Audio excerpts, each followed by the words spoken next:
मिश्रा का इस्तीफा मंजूर कर लिया गया। बैठक में ट्रस्ट के कई सदस्य बेहद नाराज हैं। सदस्य संतों ने भारी नाराजगी वहां पर जाहिर की है। ये बड़ी खबर निकलकर सामने आ रही है। ये जो कुछ भी हुआ है उसको लेकर के ट्रस्ट के अंदर जो सदस्य हैं वो भी काफी नाराज हैं, साधु संत भी काफी नाराज हैं और वो इस बात को ये मान रहे हैं कि बहुत गलत हुआ है। और साथ ही साथ जो सोर्सेज बता रहे हैं कि ट्रस्ट की बैठक के अंदर जो मंथन चल रहा है, जो बैठक चल रही है, उसमें यह भी कहा गया है कि इसमें कई लोगों से बड़ी गलती तो हुई है।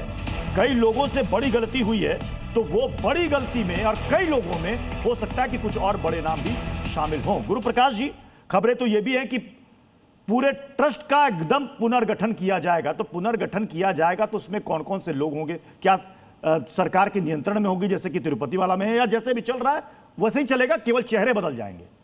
नहीं, चलिए प्रत्युष जी, आपको भारतीय जनता पार्टी की अंततोगत्वा याद आ गई। जितना समय आपने कांग्रेस और आम आदमी पार्टी को दिया है उसका आधा समय बस हमें दे दीजिएगा तो उतना पर्याप्त रहेगा। सर सभी को समय मिल रहा है सर। शुरुआत मैंने आप ही से की थी जी। आप बोल लीजिए सर। आप यही तो दिक्कत है ना, आप जितना अब बिना रुके समय देते हैं बाकियों को, उतना बीजेपी को दे दिया करिए सर। मैं आपका आभारी रहूंगा।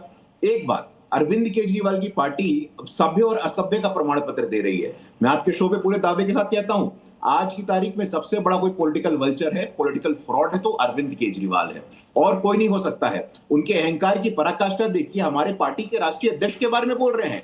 आखिर आप हैं कौन? इस प्रकार की भाषा, ये अहंकारी, घमंडी, पाखंडी और फ्रॉड अरविंद केजरीवाल की भाषा हो सकती है? उनको कोई दिखता नहीं है? लिकर स्कैम हो, पंजाब में स्कॉलरशिप स्कैम हो, तमाम स्कैम के सरगना अरविंद केजरीवाल, जिनकी नानी उस बाबरी जहां टूटी थी उस राम मंदिर में उनकी आस्था नहीं होती है, वहां जाते हैं, अवसरवादिता का परिचय देते हैं और यहां हम पे सवाल खड़ा कर रहे हैं। मैं पुनः बोलना चाहता हूं, हमारी सरकार सख्त है। कोई भी व्यक्ति, किसी भी पद पे बैठा व्यक्ति यदि दोषी पाया जाएगा तो सख्त से सख्त कार्रवाई होगी और नजीर पेश करने का काम होगा।